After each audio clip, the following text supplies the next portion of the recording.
Praise the lord. మీరంతా క్షేమంగా ఉన్నారు కదా?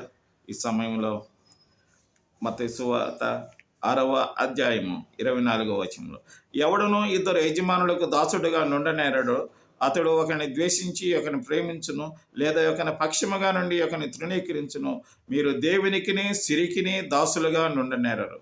In English, no one can serve two masters, for either he will hate the one and love the other, or he will be devoted to the one and despise the other.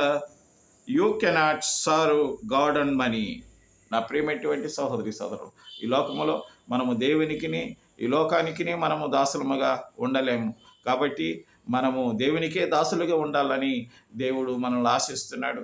సృష్టికర్త మనల్ని పోషించే దేవుడు, మనల్ని కాపాడే దేవునికి మనం కృతజ్ఞతగా బ్రతకాలని దేవుని చిత్తమై ఉన్నది.